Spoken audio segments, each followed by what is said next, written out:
Alors, dans ce module, on va voir ensemble tout simplement préparer l'oral d'aide-soignant.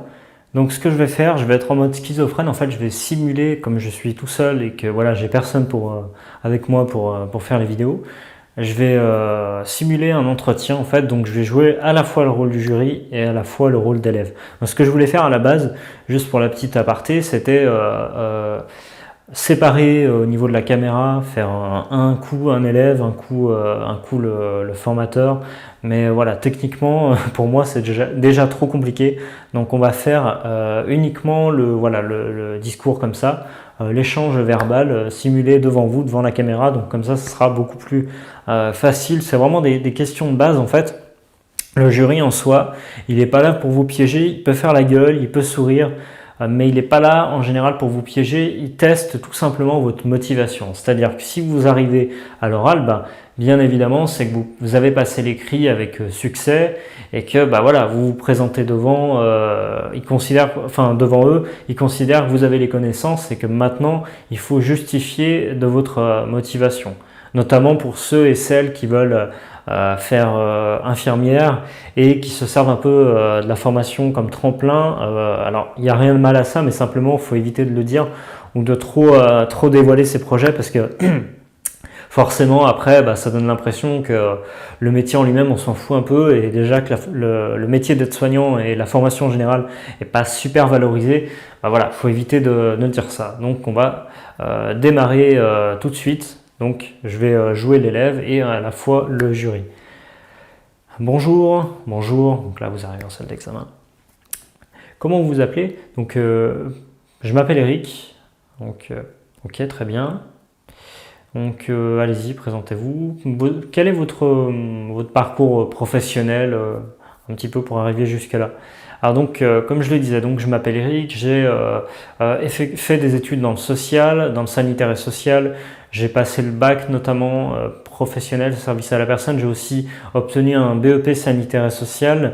Donc toutes ces études-là m'ont amené à préparer à être devant vous, à vouloir faire le métier, envisager le métier d'aide-soignant. Voilà, c'est pour ça que je suis là aujourd'hui, de par mes études et de par les qualités que j'ai et les compétences que j'ai acquis jusque-là. D'accord, très bien. Alors, vous pouvez nous dire pourquoi aide-soignant? Pourquoi vous voulez devenir aide-soignant? Alors, je veux devenir aide-soignant tout simplement parce que j'aime le soin à la personne, j'aime bien le contact en fait physique.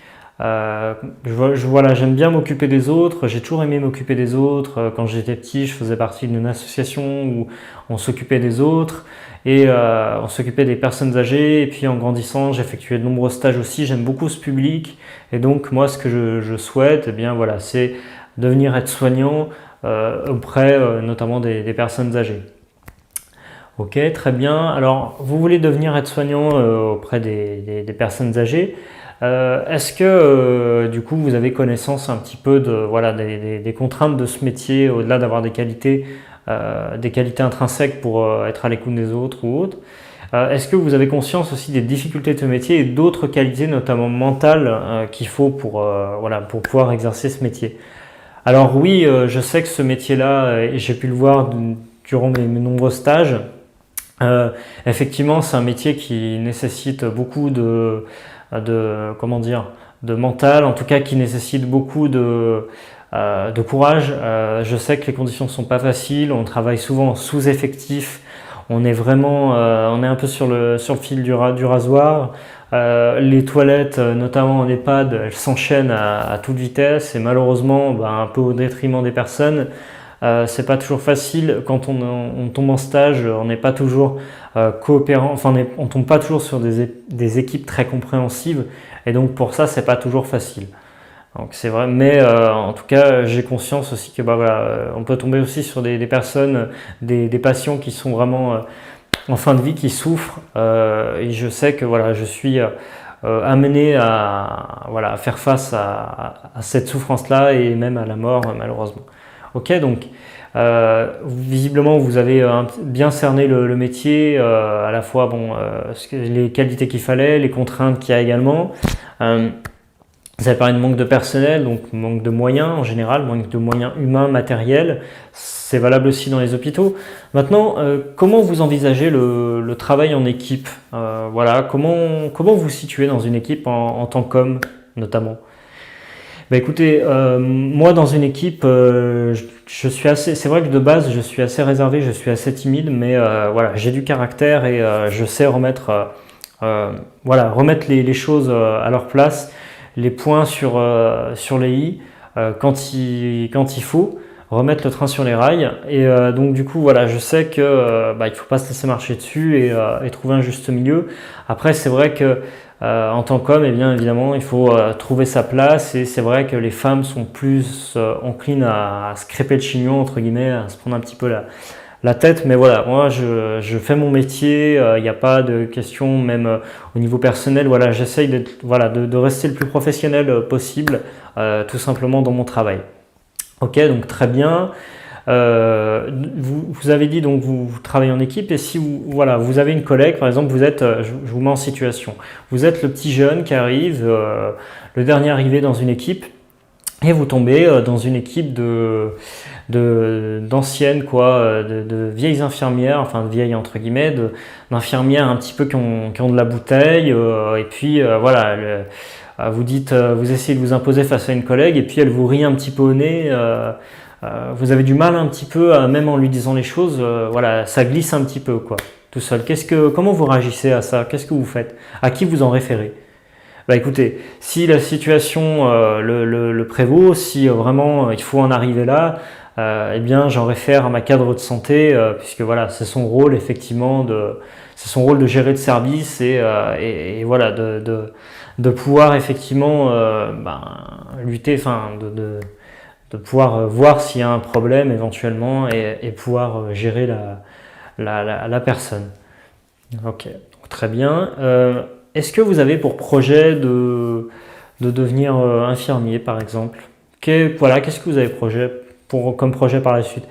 Bah écoutez, je vous cache pas qu'effectivement, je me dis un jour pourquoi pas devenir infirmier, pourquoi pas être infirmier, mais en attendant c'est pas à l'ordre du jour et je souhaite pleinement me concentrer sur la formation d'aide-soignant et pouvoir réussir déjà dans un premier temps à obtenir ce concours, ensuite aller à l'école et puis ensuite pouvoir être un professionnel accompli et compétent. Voilà.